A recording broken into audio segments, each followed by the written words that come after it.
Welcome, cinephiles, casual watchers, and midnight movie junkies. I'm Owen. This is your boy Juan. And this is is Below the Spotlight, the podcast where we dive deep into the roles that shaped careers, defined eras, and gave us the icons we can't stop watching. And each season, we shine a light on one legendary actor or actress. We'll take a look into their hits, their risks, and the roles that made them unforgettable. This season, it's all about the intense, the eccentric, the absolute chameleon. Tell me, brother. Willem Dafoe. The legend, the menace, the daddiest of them all. So grab your popcorn, keep your arms inside the frame, and let's roll into Below the Spotlight. This season will include the following movies. Go ahead, Owen. Platoon, English Patient, Shadow of the Vampire, The Life Aquatic with Steve, Antichrist, The Grand Budapest Hotel, The Florida Project, At Eternity's Gate, The Lighthouse, and Nightmare Alley. So as my homie Owen said, grab your popcorn, grab your little blankets, and join us on this wonderful season while we take a deep dive vibe into Willem Dafoe. In 1986, Platoon dropped us into the heart of Vietnam. But it was Willem Dafoe who made us feel every bullet, betrayal, and breath. Welcome to Below the Spotlight. Today we dive into Dafoe's unforgettable role as Sergeant Elias. A performance so raw, even the Academy had to salute. We're talking about jungle warfare and moral warfare. Try saying that 3 times. And that slow motion arm spread scene that's been parodied, praised, and burned into cinema history. Was this Dafoe's turning point? His masterpiece? Or just the start of his wild, fearless ride through Hollywood? Let's take a look. Below the Spotlight. Welcome, everybody. So as you heard, we're going to be talking about Willem Dafoe's earliest roles. Would you say that's one of his earliest roles? Yeah, I think that was his major breaking out role, Platoon. I've never heard of this movie before. This is the first time I watched this movie. So. Me as well. Apparently a classic in cinema history. Yeah, a classic. And I did not know that. Probably because we're 90s babies. Yeah, it came out before we were born, a decade before we were born. Mm-hmm. So a couple of things about Platoon is that, the director is actually veteran William Oliver Stone, who was actually in, I think, infantry. Yeah, I think so. In the infantry in the Vietnam War, and this was basically his portrayal of his experience with the Vietnam War. The budget for this movie was about $6 million, and it included a couple of co-stars here. We had Tom Berenger, we had Charlie Sheen, Johnny Depp. Which one? That was actually kind of crazy, and I actually found out a little bit more because I had to rewatch a couple of clips. He was a translator. Yeah, he was. I did not know that. I thought it was just that one part where he just walked. Yeah, he was a translator in the village. I didn't know he was a translator. That was kind of crazy. Yeah. We also have Keith David and Forrest Whitaker. Mm-hmm. So a lot of classic people that nowadays they're pretty old. The release date of this movie was in 1986. Don't know the season, but long time ago. But yeah, tell us about this movie, bro. What's it about? Platoon follows the story of Chris Taylor. He's a recruit. He gets brought to Vietnam to fight in the infantry. When he gets there's 2 sergeants. One of them is the hard-ass Sergeant Barnes.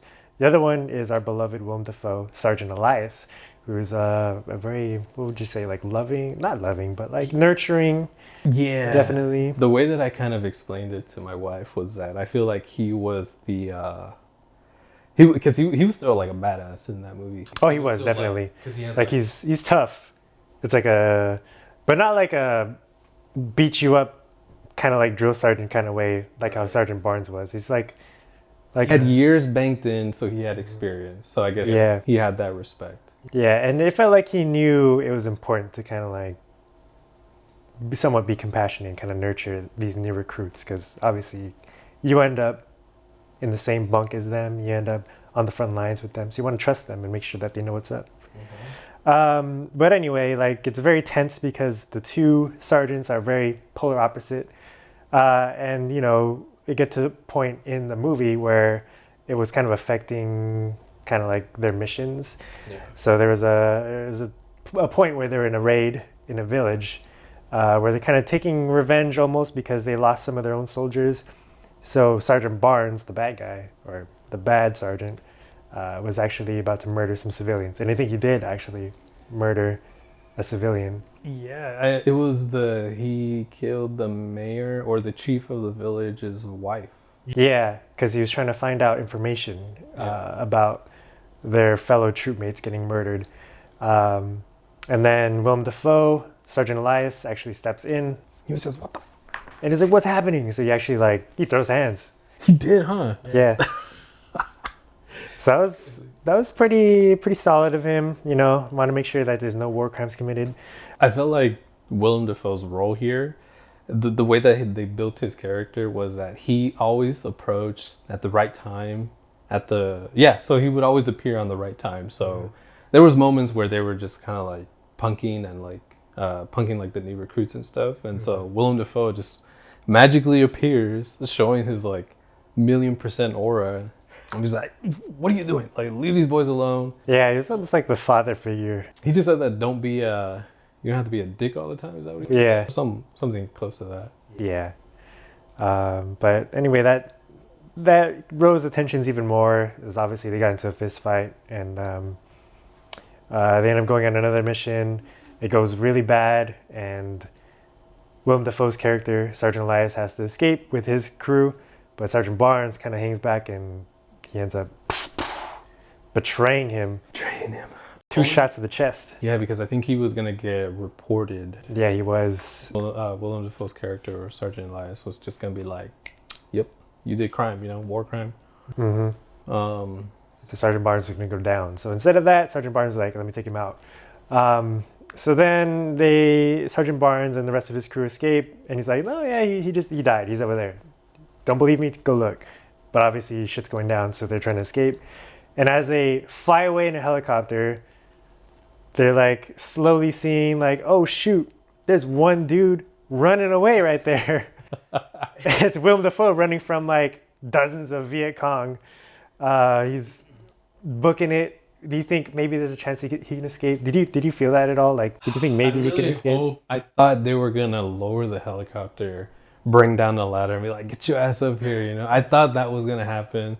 It looked like they were gonna land.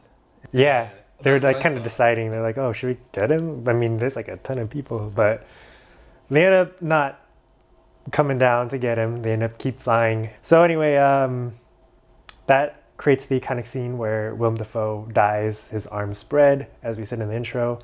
One of the many memes of Willem Dafoe in a role in a film. Very iconic too, because it did have some historical kind of influence and precedence. And the movie kept going on where obviously there's big loss of life of the platoon and tensions are still kind of rising. Sergeant Barnes is still kind of being a dick. So Chris Taylor, who is kind of like the main recruit character, ends up kind of taking some revenge on him. I feel like this also helped build Taylor character, because at first, I think in the beginning of the movie, he was very admirable and very respectful towards his leaders, which was, I think, Barnes and the other guy, because the veterans that were already there, they were like, "Oh, like, this guy's a fucking dick," but the guy would be like, Taylor would be like, "Oh yeah, you know what, like, chill, whatever." So I think this helps him build character, and he actually kind of like adopts the characteristics of Elias, and I think that's pretty cool. It was a way to build his character, like towards the end of the movie. Yeah, it's like when Obi-Wan died and Luke Skywalker had to become a Jedi. That's kind of what happened here. The moral kind of spearhead of the platoon, in a way. So I mean, that's pretty much it. I mean, in general, the movie is, exploring the different moralities of the war. It seems like there's never really a good guy in war, except, Sergeant Elias kind of felt like a good guy. Yes. But this is not about the movie. This is about Willem Dafoe. So in this movie, when I first watched it for the first time, I thought it was his role. He didn't have a lot of screen time, which kind of tripped me out because, looking and choosing a list for our season here, that one was placed, I think, at number 3 as one of his like top movies, I believe, from what I saw. And I find it kind of funny that I think this is a good justification that an actor such as beloved as this guy doesn't need a lot of screen time to kind of actually show, touch audience's heart. Yeah, he kind of does steal scenes. Right. And I think I read that I guess this was his first role ever being this kind of a father figure role, maybe during this time. Yeah, I think so. And it's definitely one of his first like major role films, where he's one of the like the top 3 characters of the movie. Yeah. Because otherwise, before I think it was just like small roles here and there, but this kind of brought him into the spotlight. But there were also a lot of stories behind the scenes about this movie because it was filmed back in the day where there's less, what do you say, like rules and regulations in regards to filming. Right. So I think they were, down in the jungles of the Philippines and like kind of they were actually in the Philippines. And they were roughing it, and they actually went through like training, some intense boot camp training by former military people. If you were cast for a role, because I think nowadays, I could be wrong, nowadays films don't go with this intense training. Maybe I'm wrong, but I feel like back then, to get that real, I guess, like authenticity, whatever. Yeah. Would you be able to survive, or would you just like throw in the towel and just be like, fuck that, I don't want to do this anymore? I feel like I would. I feel like I'd go deep into roles, man. I feel like that's how you get those legendary performances. Like, the Joker. Right. You gotta like get into it, That's. I feel like somewhere along the line, I'd be like, what am I doing here? That is true. That's the life of an actor, I guess. Is you kind of just gotta commit to roles and it all comes together after that because you're like in it, I really wish. The only thing that I found about their whole training with the boot camp at the Philippines was that I think they just kind of simulated. So they dug holes. They actually ate the like canned food, whatever the army people, soldiers, whatever they eat, and they were sleeping at night. And funny enough, that whole bathroom thing, they didn't have bathrooms. I think that whatever in that. Oh, that was like legit. I think that was legit. Yeah. So in the movie, they have a scene where like the new recruit and like a couple of other guys are like cleaning or like emptying out the latrine, like the bathroom, and it's just buckets. So I mean, like if what you're saying is true, they literally just had buckets of like. Number 1, number 2, and they're dragging it out and emptying it out. So that's kind of crazy. In the movie, there's a scene where the new recruit kind of comes back to the bunk, and it's Willem Dafoe's kind of like group. So he's a sergeant for like a group of men, and they're all just kind of partying it up, and in the underworld is what they call it. It's just their bunk, but they're all shirts off, dancing, have a good time, smoking doobies. Smoking doobies. 5 weeds, please. Yes, and it turns out from an interview that Willem Dafoe has given that they actually did smoke a lot of weed on set. And you can see in the movie, there's an iconic moment, another famous Willem Dafoe meme, where it just gives you this look into the camera with like this joint, and he's like, and it's like what is his line? Yeah, he's like, feels good to feel good, or something like that.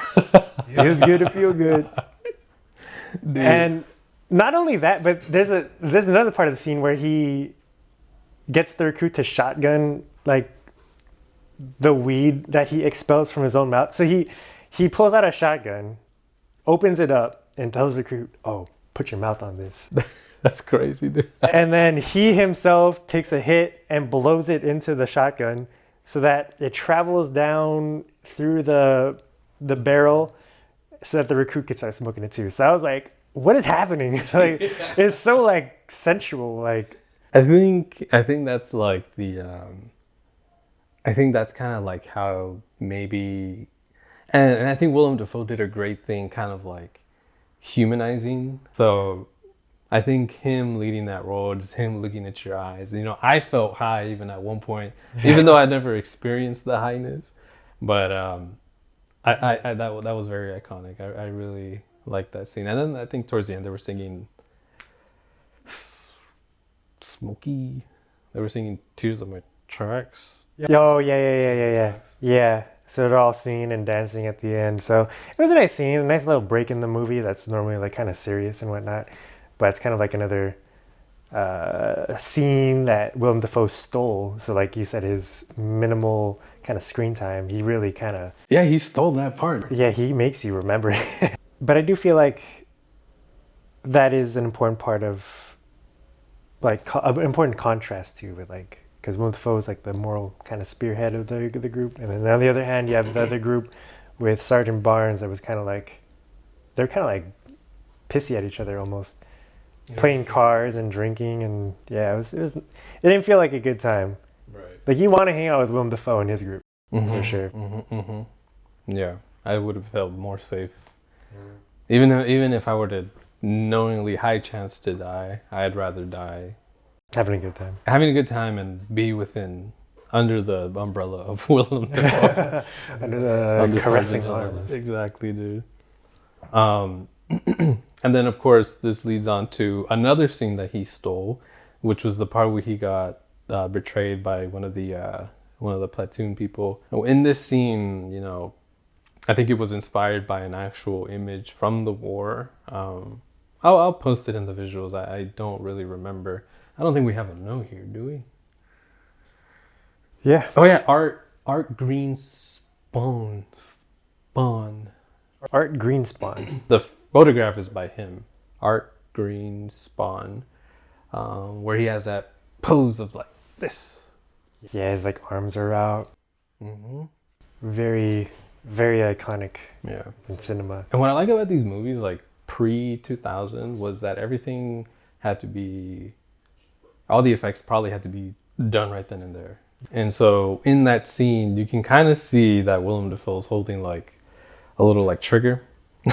A little trigger because he has like wires attached to him that detonate either like miniature explosions in the floor or like explosions on his body, I think. So, you know, and I think I had seen in an interview where he kind of talks about what he put in his mind. And the funny thing is, he says pretending. He doesn't say acting. Is that just how humble he is, dude? Yeah, I don't know, because, I mean, at the end of the day, it is pretending. Right. Acting kind of gives it more of like that professional, like, ooh, like, you know, this is what you do. Like, this is your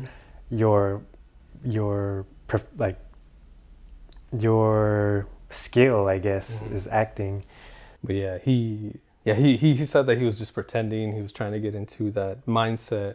And I think, I don't know how it actually went, but I think he remembered, or I don't know if it was included in the director's cut where they were gonna replicate this photograph by Art Greenspan, sorry. And yeah, he just fucking detonated. You can see the detonator. He just decided to go arms out, slow motion. And yeah, that was it. That was also impactful because I felt like, dang, the guy who's keeping the moral, the human aspect of this platoon is gone. Now what's gonna happen? Yeah, and also like Sergeant Barnes is the one that told Taylor like, hey, like he's gone, like he got shot already. He's back there, like he's dead. And then that kind of showed like, oh, this dude is lying. Like Willem Dafoe's running in the fields of Vietnam right there. Like everyone sees him from the helicopter, so it's like, oh shoot, like he got betrayed. But yeah, he was pretty much like the humanitarian in the movie. The movie was pretty crazy. Had the village scene, the village I was like, what? There's a very intense scene because they had many different like war crime-esque things going on. And I think this is kind of like what separated the other war movies, the previous ones about Vietnam, compared to this one, because this one actually, like I always mentioned before, it was real. It was, you had a veteran that was in there, and he kind of like shared his experiences. So I guess from that, but yeah, it was pretty crazy. So I definitely recommend watching the movie if you want to like take a deep dive for Willem Dafoe's cinematic profile, but just it was a different time. Yes. Viewer discretion advised. Advised. Definitely. It is a pretty intense movie. But again, I've never seen it before, never heard of it. No, have not, but definitely learned a lot. I feel like it was eye-opening, not only to Willem Dafoe, but to the Vietnam War as a whole. Mm-hmm. And funny enough, I think I read along the line that this movie kind of helped give the building blocks to future war movies. Like for example, because me and him had a pre-discussion. I had said that I didn't really enjoy it. No, sorry, I did enjoy the movie. I didn't like.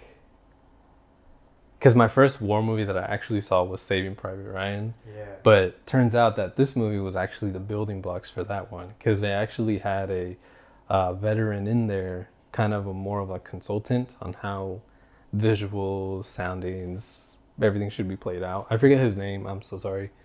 But I did read that he worked with Oliver here to build this movie. But yeah, very foundational.